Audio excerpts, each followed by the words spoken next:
It's episode 29 of the Exit Philosophy podcast, coming to you from the usual two locations. Rich Griff, Colin Griff, is in Oakville. I'm Scott MacArthur. You can call me Scotty Mac if you want. I'm in Halifax, Nova Scotia. And before we kick things off, I'm going to be a good host and get to the reminder right away. GriffsThePitch.com. Griff is still active in the offseason because he understands that in this day and age, there is no off season. There's just a period of time when games aren't being played. And Griff is still pumping out the columns on his own website, griffsthepitch.com. That's where you can find the Exit Philosophy podcast, some of Griff's great one-on-one conversations with former Blue Jays, current Blue Jays as well, and former Montreal Expos. So get to griffsthepitch.com. We've got... after Thanksgiving week, so the next week, we've got Pat Tabler lined up for conversation and Ellis Valentine, former Expos outfielder. So we'll carry this through the winter as often as we can, and hopefully people enjoy. Say hi to Tabby for me. I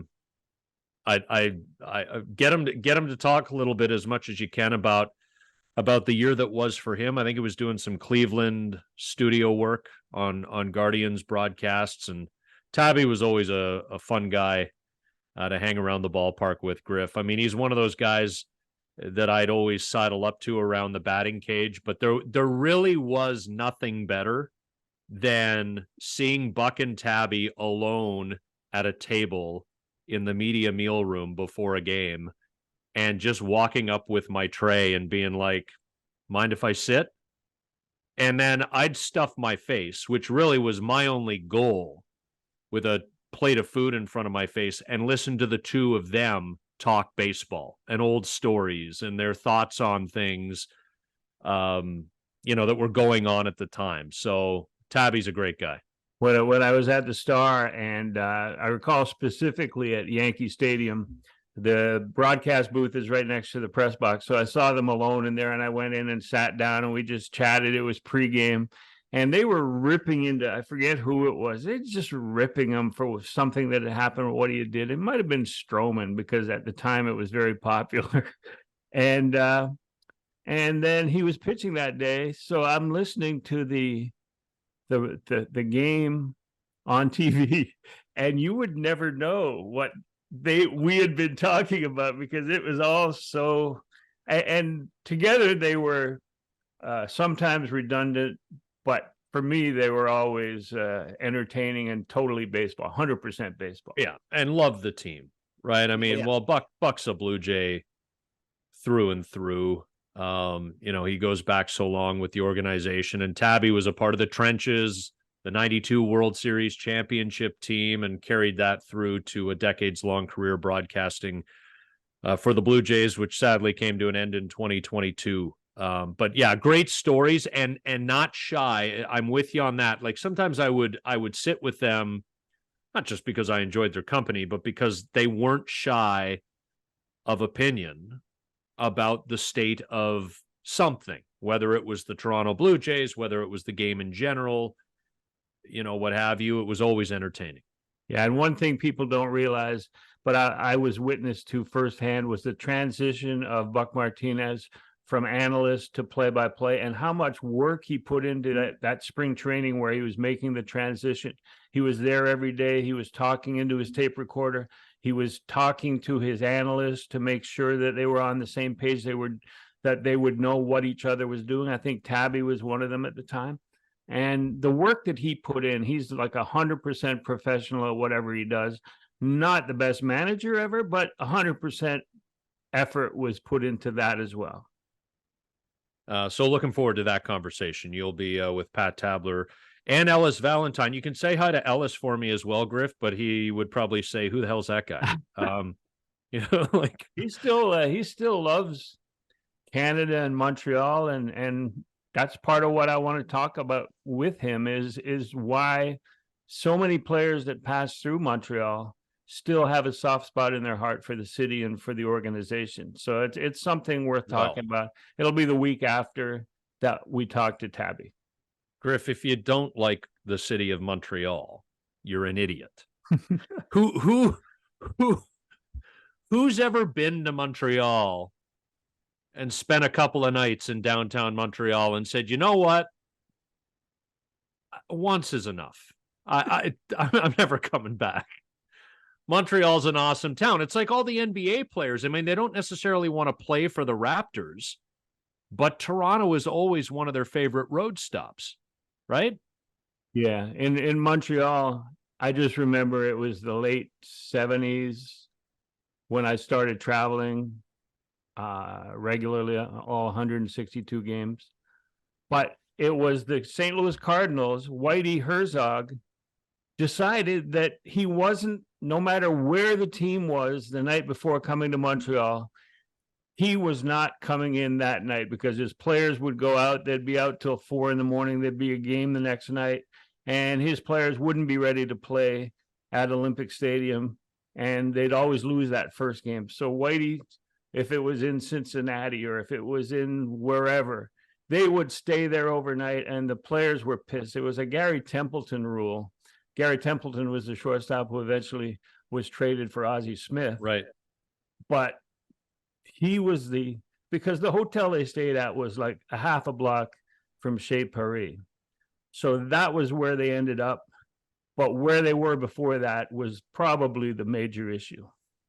I loved it. Yeah. Oh, well, it was a true home field advantage, right? Home city advantage. No doubt. Yeah. The While players people are measuring angles of corners in the outfield, the Expos were worried about, or were promoting angles on the corner of Stanley and St. Catherine. Right. The visiting players were enjoying some angles at Chez Paris. No doubt. We'll leave it at. Speaking of Montreal, I'm gonna try this and then I'll screw it up and you can yell at me. But like les Alouettes gagnent la Coupe Grey. Yeah, but don't translate because it's somebody's name. Yeah. Yes. Yeah. Exactly. It's like they translated Mountain Street into de la Montagne because mountain is montagne. Only it was Bishop Mountain that the street was named after. It was a person. And so all the French only, French first, sort of messed that up. But they still call it de la Montagne. Which okay. Another thing all that right. pisses me off. So I actually. So you're is correct. You're kind of proud of how I said that. That wasn't a complete disaster. I have no accent, obviously. I sound pretty bland that way, but at least you didn't say the Grey Cup would be featuring the Winnipeg Blue Bombers and the Toronto Argonauts like TSN did on Saturday on their website. Yeah. So, but isn't it funny? Because one of the first thoughts I had late last night after the Alouettes won, Griff, because everything's got to tie back to baseball. I mean, we were kind of meh about the Texas Rangers and Arizona Diamondbacks playing in the World Series, and the Diamondbacks only had 84 wins, and this is the expanded playoff format. Here you have a 9-team league where the 2 division winners get a bye in the playoffs to their division final. So in this case, it was the Argos in the East and the Blue Bombers in the West. And we know that Montreal went into Toronto. I still don't understand how you can turn the ball over 9 times in a single game. It's probably me being an NFL fan where in the NFL game, there's more clock control and 4 downs, etc. So sometimes teams don't even have 9 offensive possessions, but let alone 9 turnovers. They also have if you don't make it on 3rd down, that's a turnover in the CFL. Yeah, exactly. And it's not in the NFL.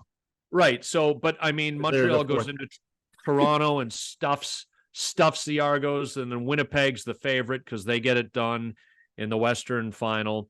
And here's to the Alouettes, man. You know, I think over the course of an 18-game season, the Toronto Argonauts were the best team. In the very same way, the Atlanta Braves were the best team in baseball over 162. The Winnipeg Blue Bombers, you would say, were the second best team, but you know what? It doesn't matter. The Montreal Alouettes were the hottest team when it counted the most. They won 2 games to get to the Grey Cup, and they win the Grey Cup. Salut, congratulations. Yeah, I mean, Felicitación. it's very nice.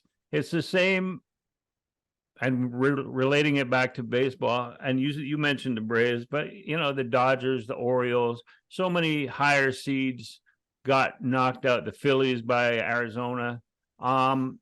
That's the marvel of professional sports, and that's why we're interested, and that's why we watch, because it's not always predictable, and it's not always the favorites who come through. And this 2023, it has been consistent throughout all the major sports, I do believe.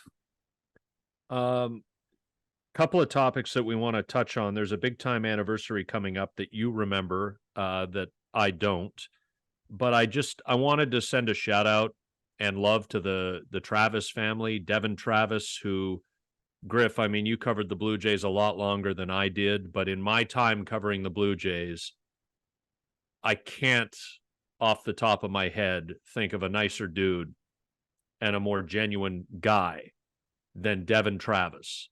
And his younger brother, Jordan, has had a wonderful career as the quarterback of Florida State University. And they won a game big time over a smaller school, North Alabama, over the weekend.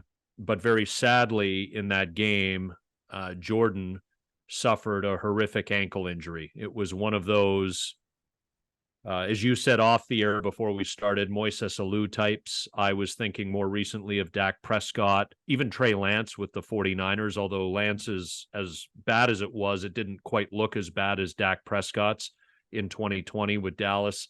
Jordan suffered a serious ankle injury. This is a young man who may have a future in the NFL. He's not at the top of this draft's quarterback class, but he may be in it.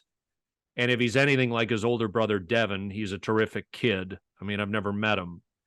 But I just wanted to send a shout out because I know Devin is very active on his social media, pumping his brother's tires, supporting his brother, Jordan.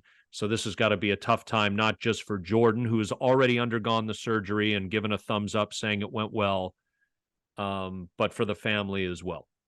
Yeah, that's great. And I think Jordan definitely would have been invited to New York as one of the 3 finalists for the Heisman Trophy, but that's not going to happen now. But that doesn't preclude him from having a good career in the NFL. And if he needs to use the CFL as a bump to his career, maybe that's a way to go too, because he does have the mobility and the arm strength and everything that's required to play in this league.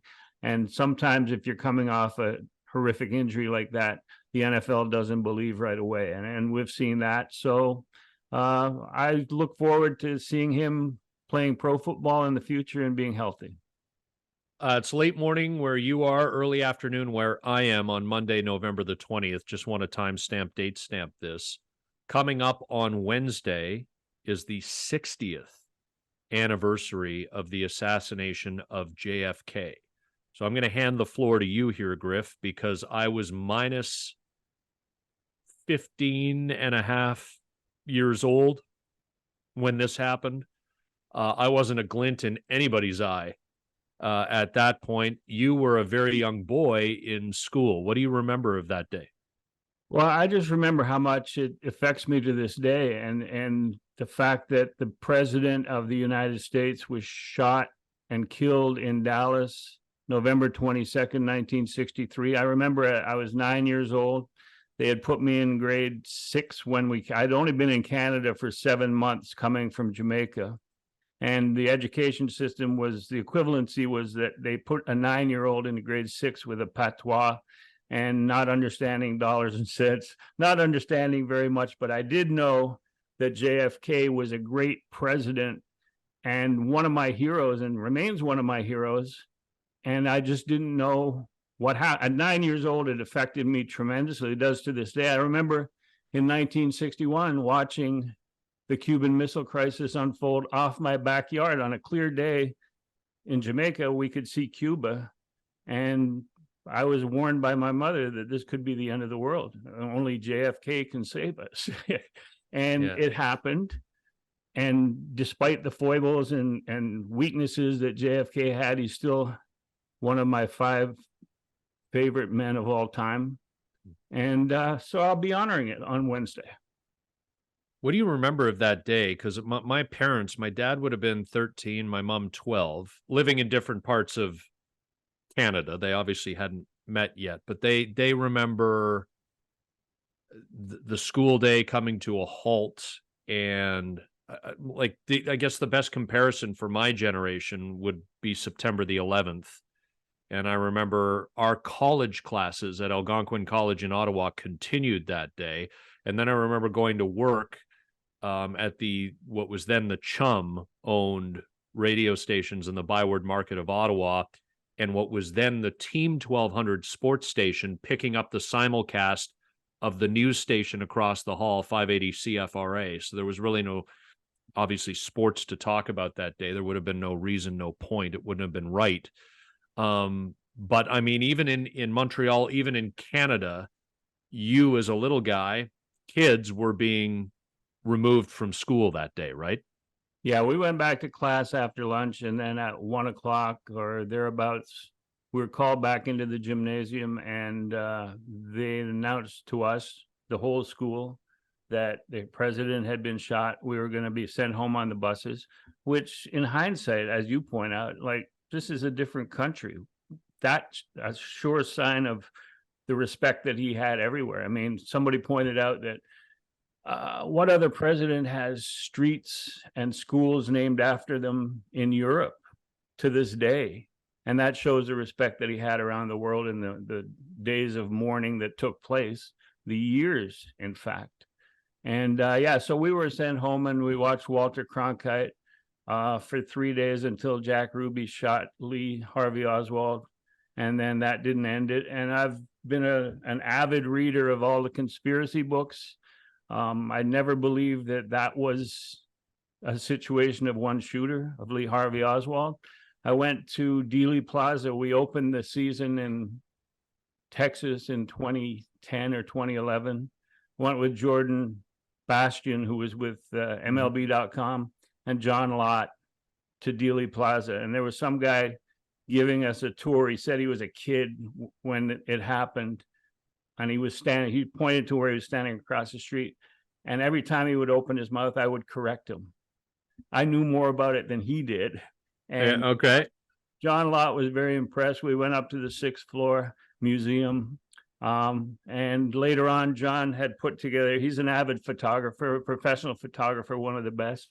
And John put together an album for me from that, and I proudly have that in a drawer somewhere. So isn't that cool? Yeah. I it was I never got to Dealey Plaza, Griff, and people would ask, because we'd go to Arlington and say, did you get to the book depository? Did you get to Dealey Plaza? And my response always was, well, you almost need an off day to do it.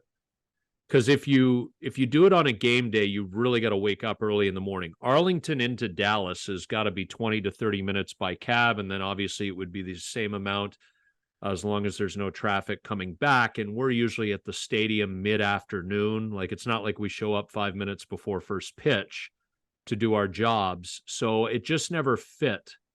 And it certainly didn't fit the 2 years that I covered the team where the Jays played the Rangers in the playoffs in 15 and 16. It just didn't add up. So sadly, I regret it, but sadly, I never made it.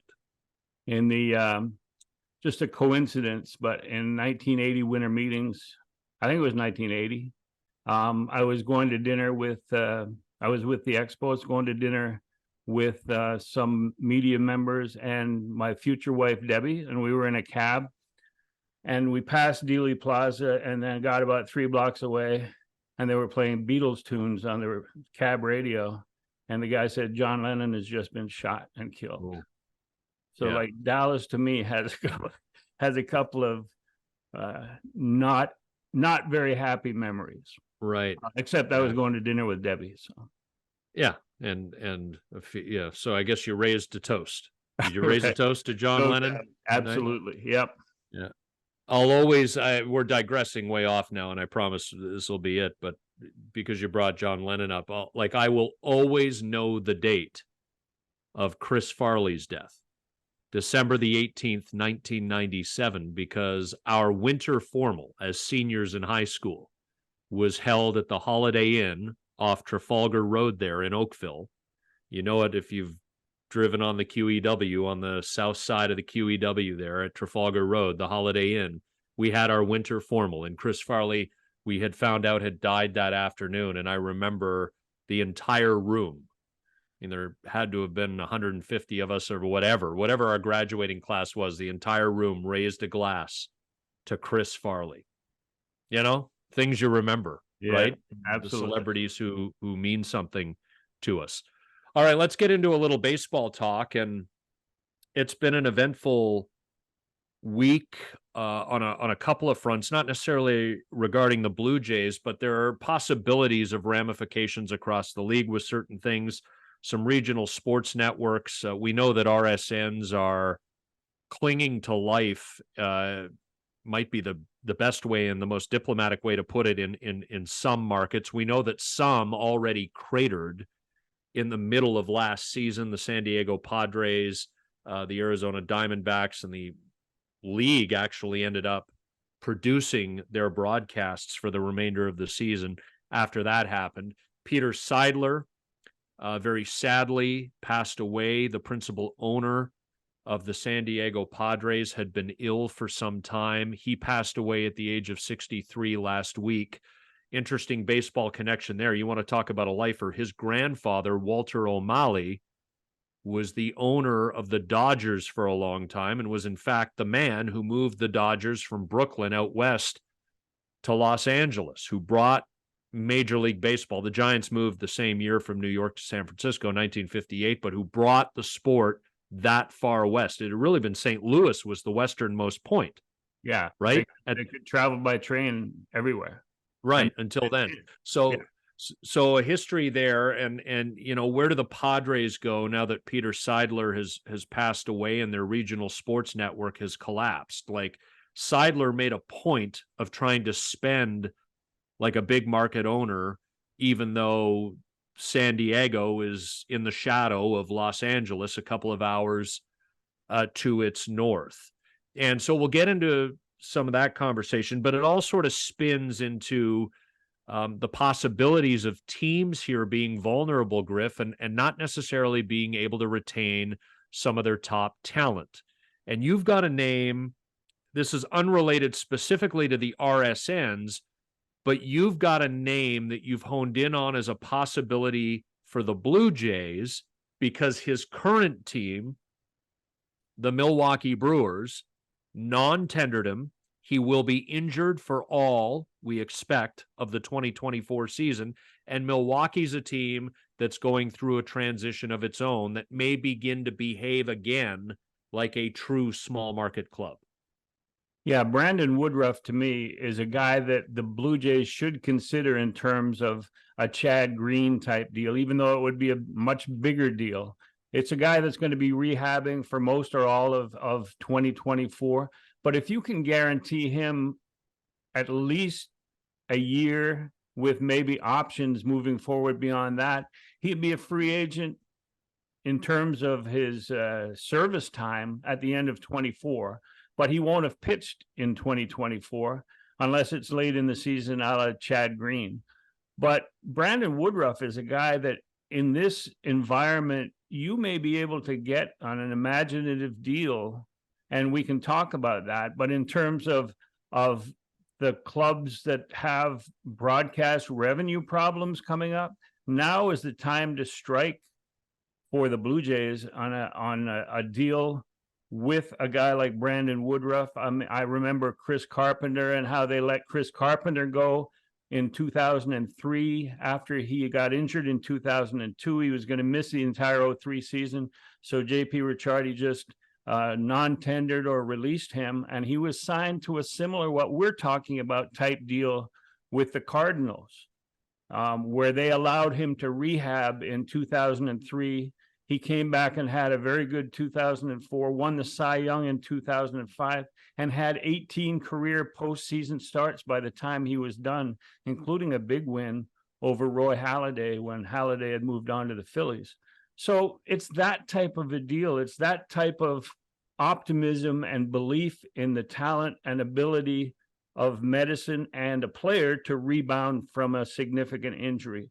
And for Woodruff, it's a shoulder problem that players have gotten over. And if he works, for instance, for the entire season, they're saying he could be back in August or September. But even if you don't believe that, to sign him for 2025 and beyond would be a tremendous deal, in my opinion, for the Blue Jays to consider and work on in terms of creating something imaginative. So let's pie in the sky this, because I think this is a fun exercise, using Chad Green as an example, but also saying that Chad Green is not necessarily a good comparable here, because Green is a leverage reliever late in games. He's a one-inning guy every other night sort of thing. And what the Jays did with Chad Green, who missed most of 2023, and everybody knew it when the Jays signed him, was, hey, look, Chad, rehab with us. Here's the deal. We hope to get you back late in the season. We know that came true. Chad was a part of their September and playoff bullpen. And then what we're going to do is we're going to create a series of options here. The first will be ours, a 3-year, $27 million extension. If we decline that, and it turns out the Blue Jays did, you, Chad, have a 1-year, $6.25 million player option. If you, Chad, decline that, and Chad did, the Blue Jays had one final option, which, of course, if they declined, Green would have become a free agent. It was a 2-year, $21 million team option. The Blue Jays picked that up. So they traded a little bit of term, because I would imagine maybe reliever with a bit of injury history, 3 years is a long time. He's on the wrong side of 30. We're comfortable paying you a little bit more on an annual average value of 10.5 per year, 2 and 21, more so than paying you a little less, $9 million a year, 3 and 27. So the Jays picked that up. Is there a way to do something similar, but potentially even more aggressive with a guy like Brandon Woodruff? Now, Griff, when I say this, it's not really ever been done to this extent. So we're just playing with numbers and playing with ideas here. And Brandon Woodruff may laugh somebody out of the room if this was even brought up. But could you sign Brandon Woodruff to a guarantee of like $1.5 million? Give or take. I'm not all that fussed on the 2024 number as long as it's not that large, because he's not going to pitch for you unless things go really well and he's back by the end of the season and he throws maybe 20, 30 innings. You get him in there for $1.5 million, and then you say to him, how about this? How about a club option? Now, we have to protect ourselves here, Mr. Woodruff, because if you suffer setbacks or an even more serious injury in your rehabilitation, we can't take you on in 2025. So we'll give you a 1-year club option for 2025 at $15 million, which, give or take, would be what you would have made in 2024 in your final year of arbitration. We have the right to decline that, but we'll protect you by giving you an X million dollar buyout, $3 or $4 million, something like that, so that there's at least $4 or $5 million of guaranteed money, the 2024 salary, the 2025 buyout. Oh, and by the way, Brandon, we fully expect you'll be healthy in 2025, so we think we're going to pick you up at 1 and 15 for the 2025 season. What about talking further out? Can we create some really substantial options going forward where maybe we lock you in for 4 years, $90 to $100 million if you have a good 2025 for the years 2026 through 2029? Do you think a guy like Brandon Woodruff would at least stop and consider that? Or would he be like, no, screw you, this isn't how it's done. I want to keep my options open here. And there would be some vesting or some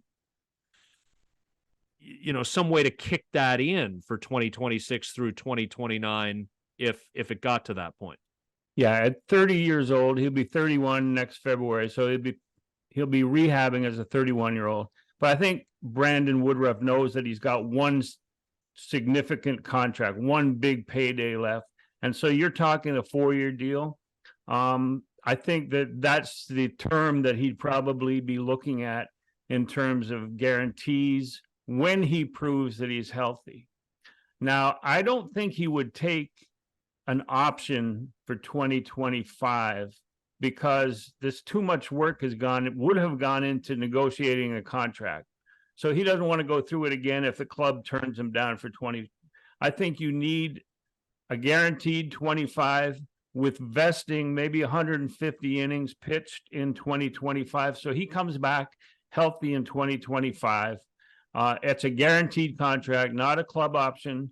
After, and what are you paying him? Like 15? Yeah, because that's what he made 10.8 this season. And so if he'd gone to arbitration, as you pointed out, it would be around 15 million. And so you skip 2024, you give him a minimal amount, which in baseball, of course, would be 1.5 to 2 million, just to rehab at the facility at the player development complex. And as good faith, you give him a guarantee of 25 with a vesting for 3 more years after that, let's say, because that would add up to 4 years of good health, and he'd be 35 by the end of that contract. I think something like that could be worked out because both sides are taking a risk. And at this time, in this climate of networks going under and broadcast revenue for many teams being down, I don't think very many other teams could compete with the Blue Jays in terms of making that kind of an offer with the uncertainty of their broadcast revenue stream. And so this is a time to strike with something imaginative like that. And I think that a player would probably appreciate the good faith in which that contract is negotiated. And in this day and age, by the time those years arrive, it may be a bargain if you negotiate for free agency for a pitcher of Brandon Woodruff's quality in terms of today's dollar values. It might be a bargain by 2027. Yeah, I mean, I think context is important here, right? Because why are you two talking about Brandon Woodruff? I mean, our starting rotation is more or less set. Well, hold on. I mean, Yusei Kikuchi is up at the end of next year. Chris Bassett is up after 2025, right? So, I mean, there are going to be spots available. Barrios will still be around after 25. Gosman will still be around after 25. Hopefully, Alek Manoah, who will be into arbitration eligibility by that point, has bounced back and had a couple of good seasons. And if Brandon Woodruff is a part of your starting rotation, he sort of has slid right in. I find all of this, this is an interesting conversation for people who love the sport like we do and the finances behind it and how you go about it, Griff. I just don't know how to sit here right now and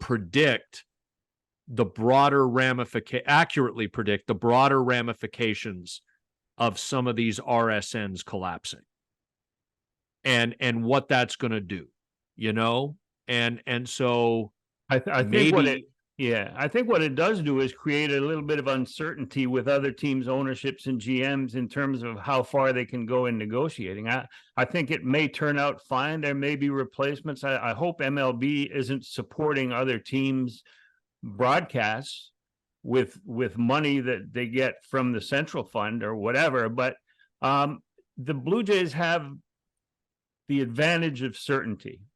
And they missed, we talked about it off air. They missed the boat 22 years ago with Chris Carpenter. Chris Carpenter was a homegrown stud.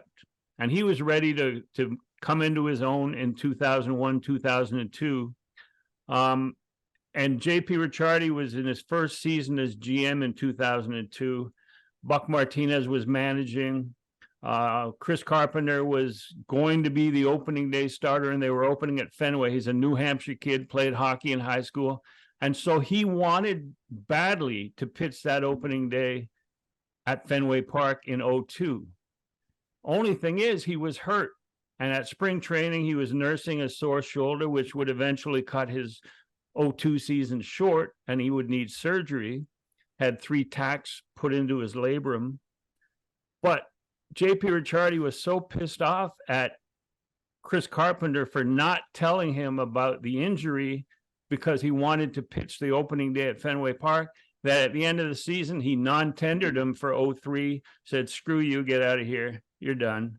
And then the Cardinals went ahead and I think might have been the first team to create a contract like we were talking about with Woodruff, where they paid Chris Carpenter a major league salary to rehab in 03, and then expected him to be ready for 04. 04, he had a great season with the Cardinals. 05, he was a Cy Young Award winner. And this is like 3 years after JP Ricciardi gave me shit and said, did I think he was as good as that? Chris Carpenter was as good as Freddie Garcia, Jake Westbrook, and some others. And I said, yeah. He said, I thought you knew more about baseball than that. And I go, well, sorry, JP, but this is the type of contract, the type of situation. And if Brandon Woodruff is anything like Chris Carpenter in terms of his resolve to get back on the mound, to rehab, to work hard, with the facilities that the Jays have at the PDC in Dunedin, it would be a perfect situation to fill in your rotation for 25 and beyond in advance. And I think there'd be no downside if there was like vesting option after one guaranteed season in 25. I would have loved for that story with Carpenter and Ricciardi to end with, and Chris Carpenter's too nice a guy to have done it. And this quote was only uttered by Ricciardi later on Mike Wilner's radio show. It hadn't happened yet, but I would have loved to, Chris, been like, JP, it's not a lie if I know the truth. Here's another one which JP denied later. Is he traded for this little Australian right-hander Luke Prokopec from the Dodgers. I remember. Yeah. Who did he trade, Griff? I remember that deal now. It was Prokopec. Was that the Billy Koch deal? No, it was with LA. It doesn't matter who it was. But before Prokopec even arrived at training camp in Dunedin, JP was bragging that they had offered Eric Gagne, and he said, no, we want Prokopec. And the only thing Prokopec taught me was what the best Australian beer was, because he couldn't pitch. But of course, Eric Gagne, we know what he did later on in his career. And the fact is that when I reminded Ricciardi of that years later, he said, no, I never said that. And like, it was so stunning to me at the time that I remembered it exactly what he said. Yeah. You know, that by Eric the way, Gagne, is the Australian beer Foster's Lager? That's the one that sucks. Okay, that I figured that. Yeah, okay. But that's the only one I know. Yeah, well, that's the only one anyone knew, and he corrected us, and I enjoyed his recommendation, but not his pitching. December the 13th, 2001. Luke Prokopec, traded by the Los Angeles Dodgers with Chad Ricketts, no relation to the TD Ameritrade running Chicago Cubs owning family, to the Toronto Blue Jays for Cesar Izturis and Paul Quantrill. I was going to say Quantrill. I thought Quantrill was involved in that. Yeah. But I think we've said enough about the Woodruff situation. But now that you bring up Ricketts, what about the move to Craig Counsell and the amount of money that they're paying him to manage your team? So, this isn't new news. It's a couple of weeks old. In fact, we were, you and I were in the middle of a text conversation when that came down. I think we might have even recorded an episode, and then like 2 hours later, it leaked. Jeff Passan or whoever had it that Craig Counsell was bouncing from Milwaukee, going down I-94 a couple hours to Chicago. $8 million a year for a job, Griff, that we've been told is essentially a don't screw it up position, is not relevant. Right? I clearly Jed Hoyer thinks the managerial position matters. Clearly there's a belief that there is a role of a, not dugout sergeant, but a leader in that dugout. And this resets the market. In a period of time where managerial salaries for people not named Bochy and Dusty Baker were dwindling a little bit, and in an era where managers were more or less perceived to be the extension of the binders that they get handed before each game, in come the Chicago Cubs and say, Craig Counsell, you used to take Brewers teams that had less talent than our Cubs teams and beat us and win divisions when it should have been us. So we want you here. I love it. I love it for managers. I love it for the status of the job, of the role. And I think it's important. I mean, I think it resets the framing of what these people do in dugouts. I have always been of the belief that Major League Baseball, in particular among the pro sports, is a copycat league. I mean, you look at the last two World Series, Bruce Bochy, Dusty Baker, those aren't the analytics darlings. Those are guys that admittedly or are able to process what they're given analytically, but also to say no, just say no.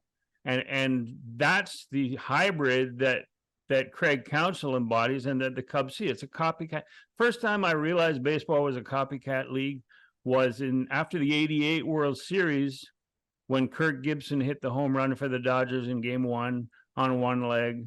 That the next year, and he had been signed that spring as a free agent, that offseason as a free agent outfielder, veteran. And the number of teams that went out and signed free agent outfielders with a little bit of a gimp and a football background, perhaps. But seriously, the number of teams that went out and tried to emulate that for their own roster got me thinking, and it's been consistent since that time. And that's a long time ago, 34 years, whatever it is. And I think that this is a situation where the Cubs see the success of the Final Four, not just the Final Four, but the World Series winners the last 2 years in terms of veteran managers. And Counsell is sort of in between, but he's been around a long time.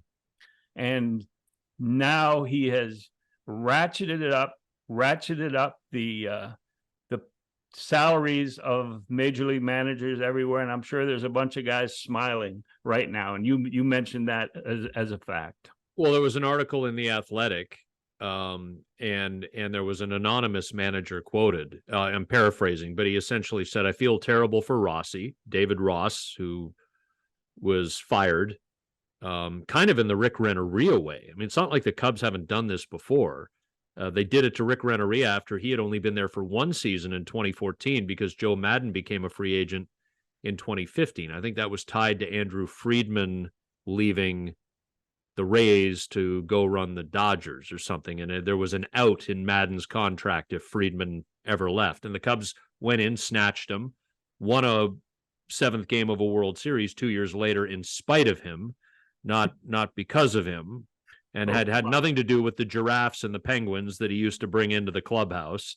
But they're doing it again here. Now, Craig Counsell's a world champion ball player. He was sort of a utility infielder. He won a couple World Series with the 97 Marlins, the 01 Diamondbacks. He played for the Brewers. He's a Wisconsin guy. So he's a Midwesterner. So he's not moving to New York to manage the Mets under his buddy David Stearns, who used to run the Brewers. He's staying in the Midwest. He's right down I-94. The family probably doesn't have to uproot, blah, blah, blah.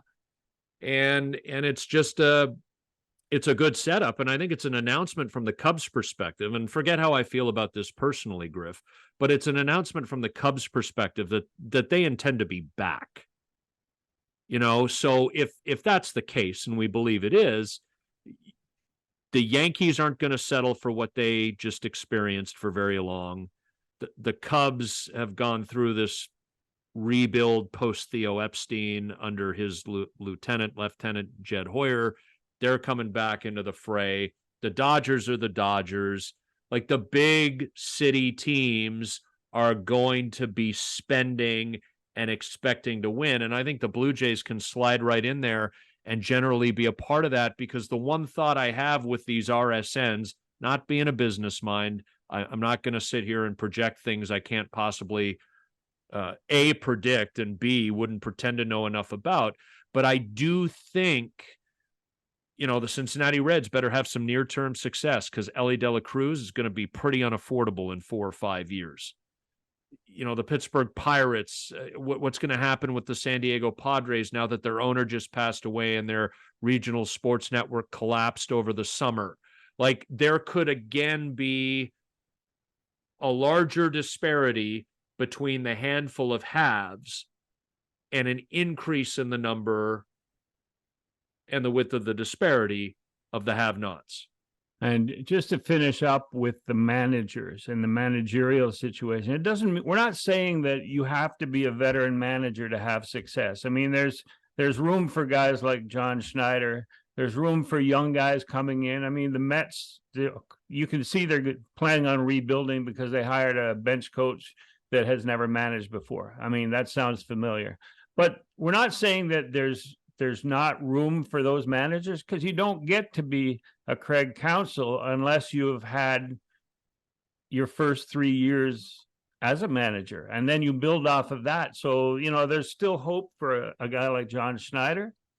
But if you want to win and make an impact with your fan base, I think the Cubs have gone about it and signaled that they're in business to win with the hiring of Craig Counsell, which brings me, because you mentioned the Yankees and teams willing to go out and spend, brings us back to Ohtani, who is now being linked seriously with the Blue Jays as sort of a mystery bidder, or maybe that they're interested.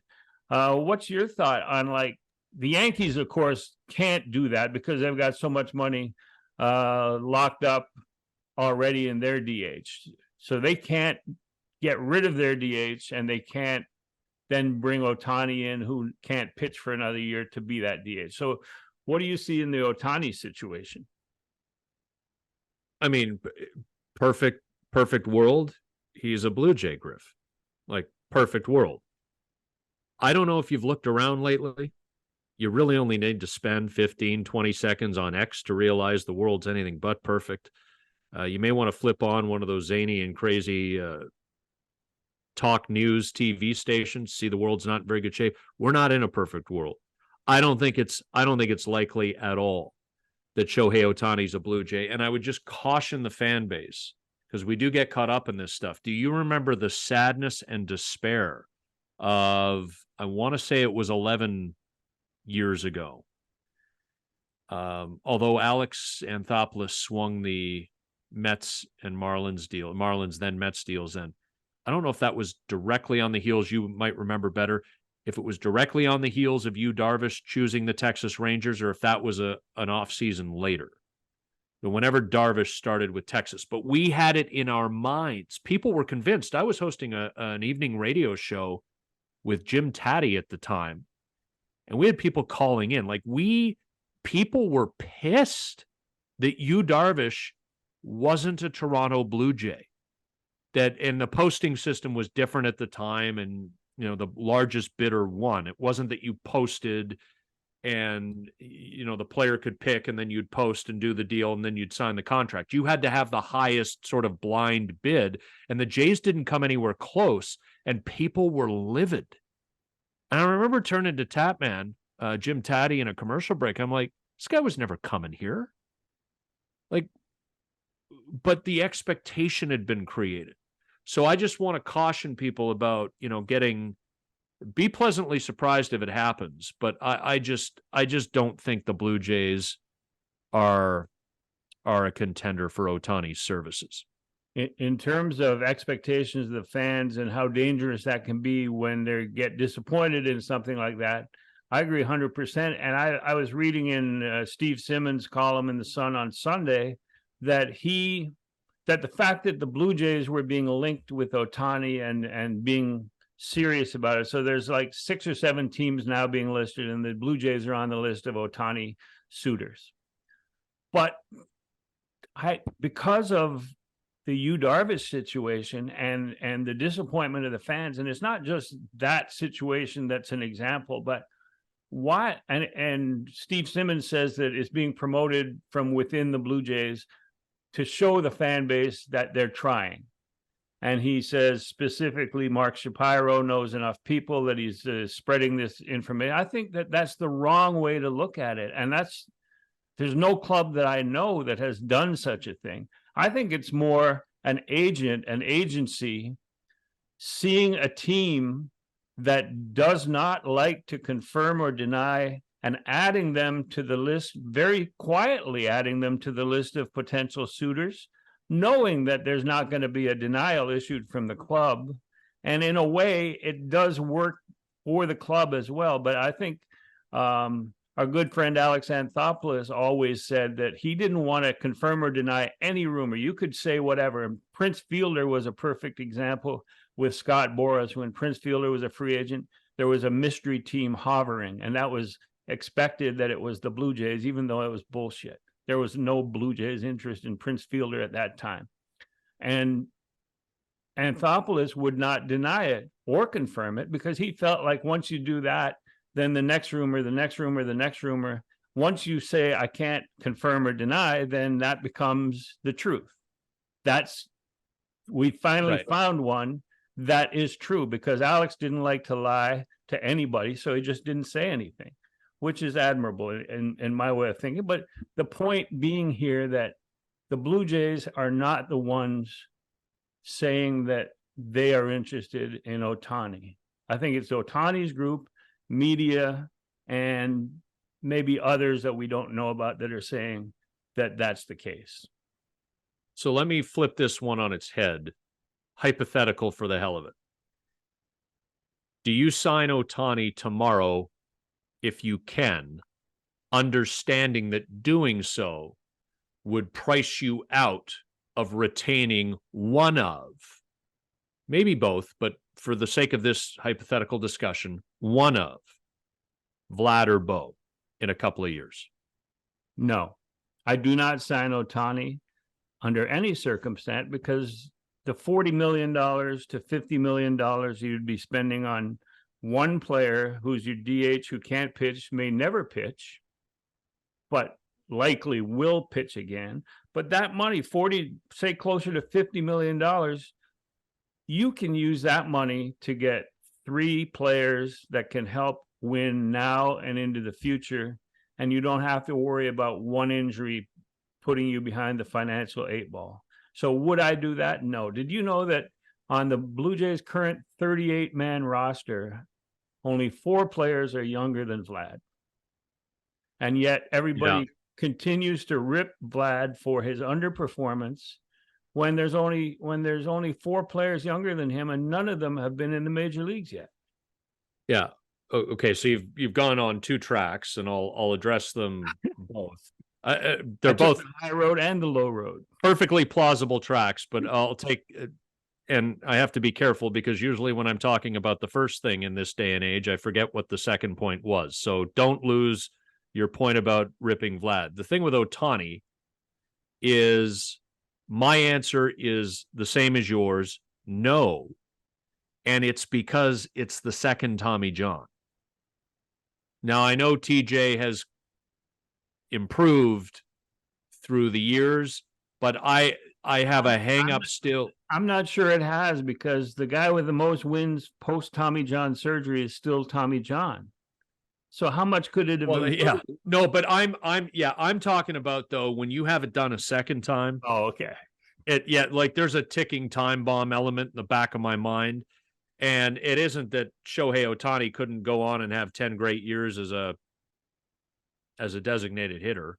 Hell, I mean, you could theoretically, if his arm got healthy, turn him into a right fielder again if you really wanted to try to maximize the dollar value, but he'd be into his 30s by then, theoretically. I just from a pitching perspective, I just be worried that thing, it's twice repaired, and the success rate, not just of returns happen, but of having long, successful careers after the second Tommy John. I agree with that, and also the fact that you're not just having a guy rehab from Tommy John, you're having him rehab and have 650 at bats. Right. So, that's unexplored territory for a pitcher trying to rehab. And then on the Vladdy thing, I'm with you on his youth and all of that. Here's the one thing, though, Griff. It's the reality of the situation, and it's nobody's fault. It's not a blame thing. Vlad's 2 years removed, or 2 years away from free agency. I mean, he scored big time in that he came up as a very young player, same as Juan Soto, Bryce Harper. Those types come up 19, 20 years old, and all of a sudden you're staring down the barrel of free agency at 26, whereas a lot of guys after 6 years of service time, they come in at 22, 23, they're almost 30. So the youth is a very real statement. I mean, nobody's going to deny Vladdy's youth, but there is also an urgency for him to have terrific seasons from the perspective of the fans of the Blue Jays, because you don't want to see him leave in free agency and then go be a hero for pick your team that clearly won't be the Yankees for the next 8 to 10 years beyond that. So it isn't necessarily a logical reaction. It's an emotional reaction where we got to have one of our best players, or he is our best, should be our best player, best hitter, most, best slugger, et cetera, et cetera, et cetera. And 2021 set an expectation that may be somewhat unrealistic, but he hit 48 home runs, had an OPS of better than 1,000.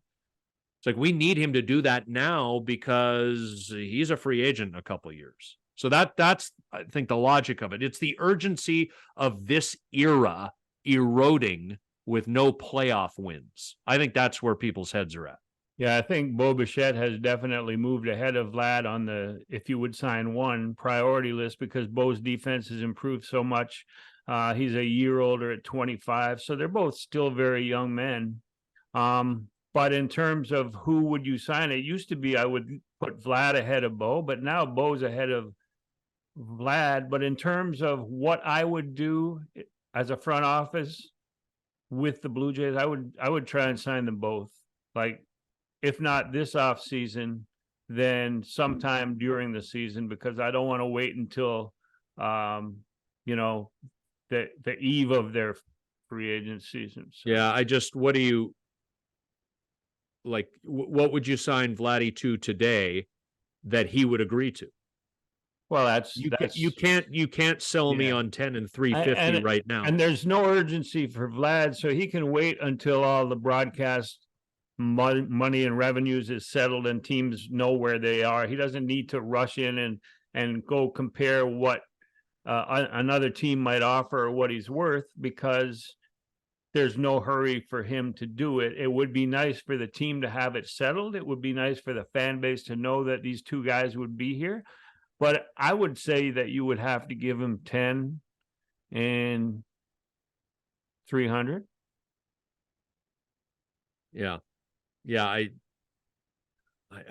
don't know if he'd agree to that now. I still think he's an idiot if he doesn't. Yeah. Unless he's betting on himself. Well, that's what he'd be doing. 2021, and that's not as easy as it sounds in baseball. I mean. No, I know. I'm trying to think, how comfortable am I with a $30 million a year player for a decade whose OPS is south of 800?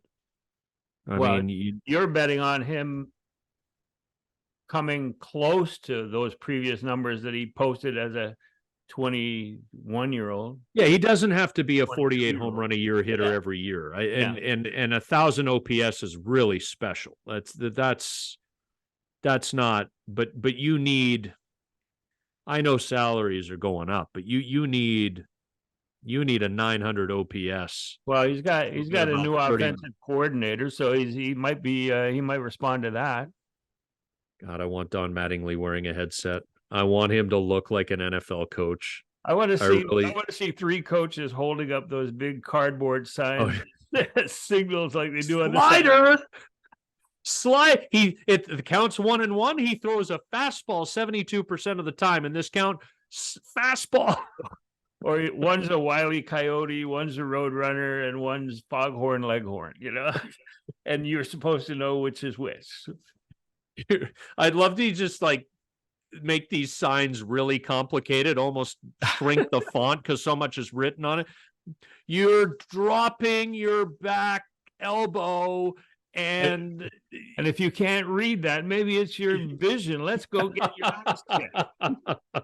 Yeah, you don't have Ted Williams eyes. Oh yeah, you might have Betty Davis eyes. You don't have. We Ted talked Williams about eyes. that previously. Why Ted Williams was not a good manager, because guys would go, "What do I do here in this situation? Why can't I hit that?" And Ted would have no idea because he just saw the ball and hit it.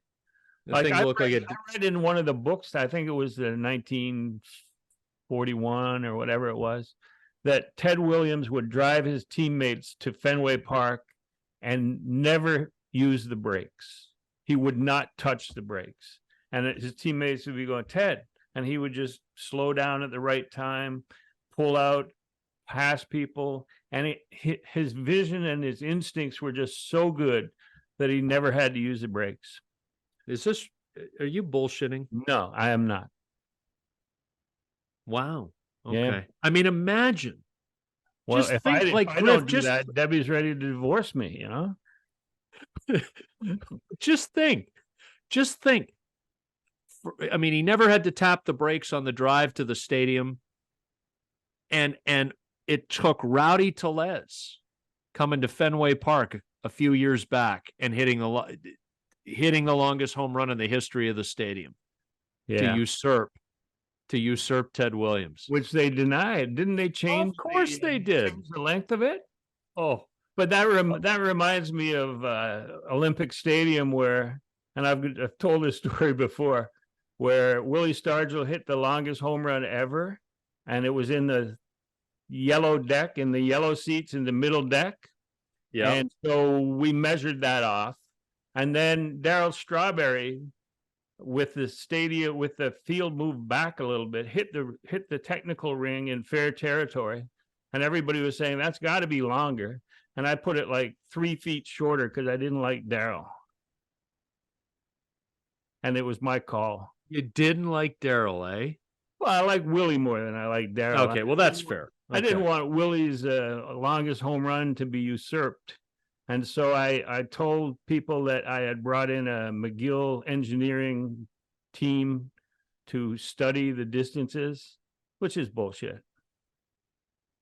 Did not. You were fake news before news was fake. Clearly. Oh, my God. There's 35% of the United States right now who thinks you should go work for CNN. Oh, good call right there. We could do a segment on stories from Fenway Park. What a dump. And there was, I mean, yeah. But it wasn't built yesterday. And there is history. Yeah. But they had an official scorer there who passed away a couple of years ago, I think. But we did a game there. It was 2013 because Mike Wilner was on the road every day that year as part of the Blue Jays radio broadcasts. And I think Wilner questioned, I was always hometown scoring at Fenway. Oh, right? Yeah. I mean, they'd rule an error if it meant saving their pitcher's ERA 2 or 3 runs or whatever. And Wilner called it out on the air, and the official scorer found out. And was waiting around after the game to try to confront Wilner and wouldn't let it go for the entire series. I wish I had his name in front of me. I Googled it and I can't find it right now, but he was an official scorer for the Red Sox. He might have been a writer.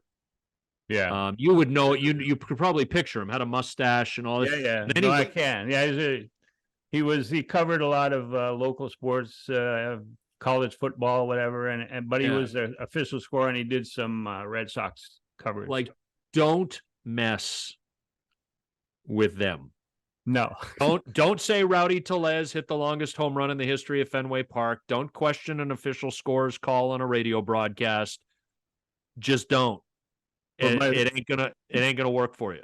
My favorite Fenway Park memory is Tim Johnson managing in the 98, his only season, and Roger Clemens going back, and the All-Star break happening, and they're opening at Fenway Park after the All-Star break, Thursday, Friday, Saturday, Sunday, 4-game series. Tim Johnson asks Roger Clemens what day he would like to pitch, give deference to Roger's status. Roger says, I'd like to pitch on Saturday. And everybody's going, well, I don't know. He didn't pitch in the All-Star game, and why can't he pitch Thursday or Friday? Well, Saturday is a day game with the shadows, and all the fans in the center field bleachers are wearing white shirts. And so Roger took advantage of that coming out of the sun, and he struck out, I don't know, we'd have to look it up, but I think 15 Red Sox. And as he came off the field after his final out, he gave the finger to Dan Duquette up in the owner's box. And to me, that was brilliant local knowledge by the Rocket, knowing the conditions on Saturday would be for him to shine. And he did. The sun was shining, the shirts were shining, the Rocket was shining, and the rest is history. One of my favorite moments about Fenway. That's great. Oh, yeah. Roger, the ultimate competitor. Hey, he thought it was the ball, Griff. He thought Mike Piazza's bat was the ball. He threw it at him in the World Series. When he walked into, what are those bars? Not the Planet Hollywood, but what's the other one that was celebrity owned? A chain? Might have been Planet Hollywood. Yeah, when he walked into Planet Hollywood was like Schwarzenegger and Sly Stallone. Yeah, that's the one. Back in the day. So when he walked into the Boston Planet Hollywood, every time he walked in, it was automatic. He had arranged that they play Rocket Man by Elton John as he walked in. To me, that's something. I don't know what it is, but it's something. Well, that's so WWE. That's like I got my own entrance theme. I walk into the restaurant and it's Blair. It's not quite like Enter Sandman, like Mo Rivera, or the trumpets for Edwin Diaz. Or it's not like you want to be incognito when you arrive and just chance to eat your meal and get. I'm sitting over in that booth if you want pictures and an autograph. Right, I'm just over here. I'm waving my hand. We'll leave it there, Griff, but just a reminder, we will be with you ASAP if any news breaks regarding the Blue Jays. A big signing, a big trade. The owners' meetings are coming up in early December, so we will be as close to our computers as we can be to fire this baby up. We may go live on our YouTube page, youtube.com/exitphilosophy. to break things down. You can also watch us talk on this podcast if you prefer at youtube.com/exitphilosophy. All of our episodes are archived there, so you can go back and listen to them. And if you're watching us on youtube.com/exitphilosophy, you can get us wherever you get your podcasts. Stick your AirPods in, listen to us as you work out, as you pump that iron at the gym, or as you sit in traffic on the way to work, in the middle of rush hour. And griffsthepitch.com, weekly columns, Griff's great conversations with current and former Blue Jays, former Montreal Expos, and you get the Exit Philosophy podcast there as well. So we're going to continue to come at you each and every Monday, but we will make special exceptions as the Blue Jays make news throughout the offseason. Thanks, everyone, for listening, and thanks, Scotty. Talk to you next week.